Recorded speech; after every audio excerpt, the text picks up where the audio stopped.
नमस्कार भक्तों, आपका स्वागत है सनातन कथाएं चैनल पर।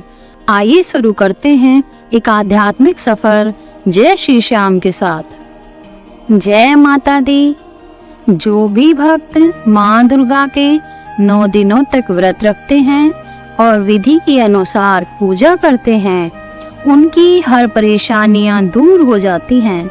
नवरात्र व्रत करने वाले हर भक्त को व्रत कथा जरूर सुननी और पढ़नी चाहिए। अगर आप भी नवरात्र व्रत रखने वाले हैं तो यह जरूर पढ़ें। श्री दुर्गा नवरात्रि व्रत कथा। बृहस्पति जी बोले, हे ब्राह्मण देव, आप अत्यंत बुद्धिमान और सर्वशास्त्र चारों वेदों को जानने वालों में श्रेष्ठ हो। हे प्रभु, कृपया कर मेरा वचन सुनो। चैत्र आश्विन और आषाढ़ मास के शुक्ल पक्ष में नवरात्रि का व्रत और उत्सव क्यों किया जाता है? हे भगवान, इस व्रत का फल क्या है? किस प्रकार करना उचित है? और पहले इस व्रत को किसने किया, सो विस्तार से कहिए। बृहस्पति जी को ऐसा वचन सुनकर ब्रह्मा जी कहने लगे, हे बृहस्पति, प्राणियों का हित करने की इच्छा से तुमने बहुत अच्छा प्रश्न किया। जो मनुष्य मनोरथ पूर्ण करने वाली दुर्गा, महादेवी, सूर्य और नारायण का ध्यान करते हैं, वे मनुष्य धन्य हैं। यह नवरात्र व्रत संपूर्ण कामनाओं को पूर्ण करने वाला है। इसके करने से पुत्र चाहने वाले को पुत्र की प्राप्ति होती है और धन चाहने वाले को धन, विद्या चाहने वालों को विद्या और सुख चाहने वाले को सुख मिलता है।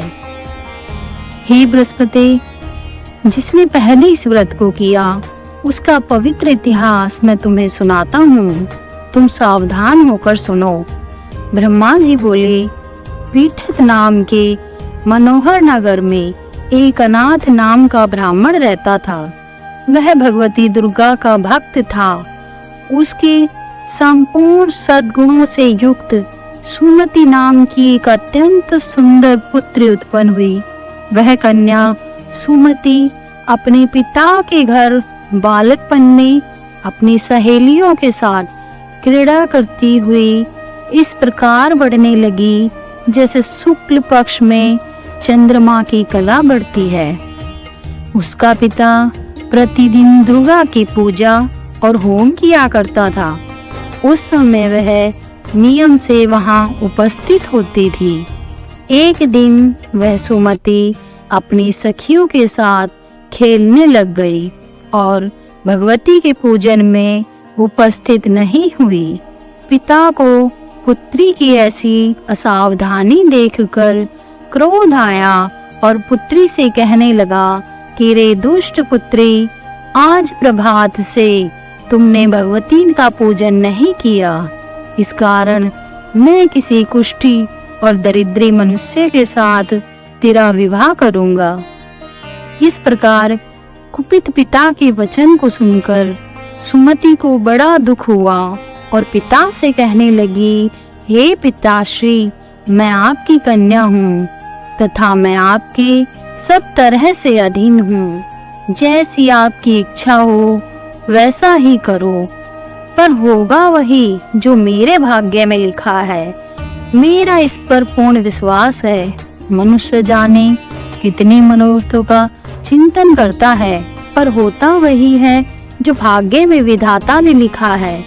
जैसे अग्नि में पड़े तृणादि अग्नि को अधिक प्रदीप्त कर देते हैं, उसी तरह अपनी कन्या के ऐसे निर्भयता से कहे हुए वचनों को सुनकर उस ब्राह्मण को अत्यंत क्रोध आया। तब अपनी कन्या का विवाह एक कुष्ठी के साथ कर दिया। पुत्री से कहने लगा कि जाओ अपने कर्म का फल भोगो, देखें केवल भाग्य के भरोसे रहकर क्या करती हो।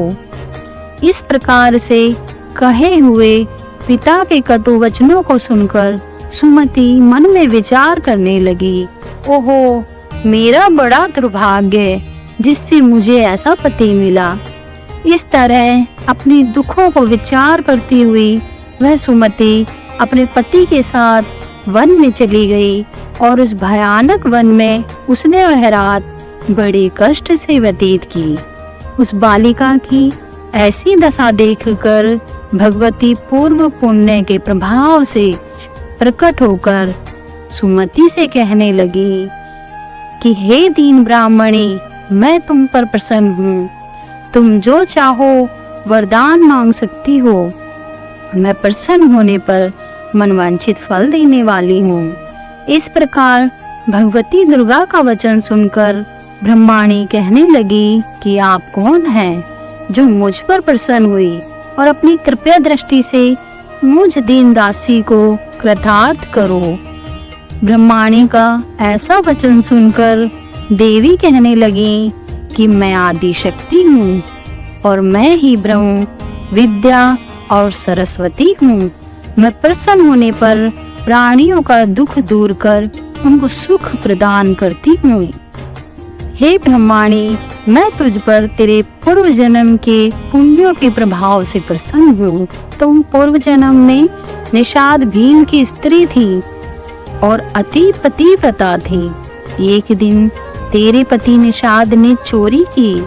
चोरी करने के कारण तुम दोनों को सिपाहियों ने पकड़ लिया और ले जाकर जेल खाने में कैद कर दिया। उन लोगों ने तेरे को और तेरे पति को भोजन भी नहीं दिया। इस प्रकार नवरात्रों के दिनों में न तो तुमने कुछ खाया और न ही कुछ पिया। इसलिए 9 दिन तक नवरात्रि का व्रत हो गया। हे ब्राह्मणी, उन दिनों में जो व्रत हुआ उस व्रत के प्रभाव से मैं प्रसन्न होकर मनवांछित फल दे रही हूँ। तुम्हारी इच्छा हो वह वरदान मांगो। इस प्रकार माँ दुर्गा के कहे हुए वचन सुनकर ब्रह्माणी बोली, हे माँ दुर्गे, अगर आप मुझ पर प्रसन्न हो तो कृपया कर मेरे पति के कोढ़ को दूर करो। देवी कहने लगी कि उन दिनों में जो तुमने व्रत किया था उस व्रत के एक दिन का पुण्य अपने पति को कोढ़ दूर होने के लिए अर्पण करो और मेरे प्रभाव से तेरा पति कोढ़ से रहित और सोने के समान शरीर वाला हो जाएगा। तब उसके पति का शरीर भगवती दुर्गा की कृपा से कुष्ठहीन होकर अति कांति युक्त हो गया, जिसकी कांति के सामने चंद्रमा की कांति भी क्षीण हो जाती। वह ब्राह्मणी पति की मनोहर देह को देखकर देवी की स्तुति करने लगी कि हे माँ दुर्गे, आप तो दुर्गति को दूर करने वाली हो, तीनों जगत का संताप हरने वाली हो, समस्त दुखों को दूर करने वाली हो, प्रसन्न होने पर मनवांछित वस्तु देने वाली हो और दुष्ट मनुष्यों का नाश करने वाली हो। हे माँ, मुझ अपराध रहित अबला को मेरे पिता ने कुष्ठी के साथ विवाह कर मुझे घर से निकाल दिया। जिसकी निकाली हुई मैं पृथ्वी पर घूमने लगी, आपने ही मेरा इस आपत्ति रूपी समुद्र से उद्धार किया है। आपको मैं बारंबार प्रणाम करती हूँ, मुझ दीन की रक्षा करो। ब्रह्मा जी बोले, हे बृहस्पति, इस प्रकार उस सुमति ने मन ही मन देवी की बहुत स्तुति की। उससे की हुई स्तुति सुनकर देवी को बहुत संतोष हुआ और फिर ब्रह्माणी से कहने लगी कि हे ब्रह्माणी, तेरी उदालक नाम का अति बुद्धिमान, कीर्तिवान और जितेंद्रिय पुत्र शीघ्र ही होगा। ऐसा कहकर वह देवी उस ब्रह्माणी से कहने लगी कि हे ब्रह्माणी, और जो तेरी इच्छा हो वही मनवांछित वस्तु मांग सकती हो। ऐसा भगवती माँ दुर्गा का वचन सुनकर सुमति बोली, हे भगवती दुर्गे, अगर आप मेरे ऊपर प्रसन्न हो तो कृपया कर मुझे यह नवरात्र विधि बताएं, जिसकी करने से आप प्रसन्न होकर मनवांछित फल देती हैं। इस प्रकार ब्रह्माणी के वचन सुनकर माँ दुर्गा कहने लगी कि हे ब्रह्माणी, मैं तुम्हारे लिए संपूर्ण पापों को दूर करने वाली नवरात्रि व्रत की विधि को बताती हूँ, जिसको सुनने से तमाम पापों से छुटकर मोक्ष की प्राप्ति हो जाती है। आश्विन मास की शुक्ल पक्ष की प्रतिपदा से लेकर 9 दिन तक विधि पूर्वक व्रत करें। दिन भर प्राप्ति हो जाती है। आश्विन मास की शुक्ल पक्ष की प्रतिपदा से लेकर 9 दिन तक विधि पूर्वक व्रत करें। दिन भर का व्रत ना कर सके तो एक समय भोजन करें। पढ़े लिखे ब्राह्मणों से पूछकर कलश स्थापना करें। फिर वाटिका बनाकर उसको प्रतिदिन जल से सींचे। महाकाली, महालक्ष्मी और महासरस्वती इनकी मूर्तियां बनाकर उनकी नित्य विधि सहित पूजा करें और पुष्पों से विधि पूर्वक अर्घ्य दें। बिजोरा के फूलों से अर्घ्य देने से रूप की प्राप्ति होती है। जायफल से कीर्ति, दाख से कार्य की, आंवले से सुख और कीर्ति और केले से भूषण एवं पुत्र की प्राप्ति होती है। इस प्रकार फलों से अर्घ्य देकर हवन करें।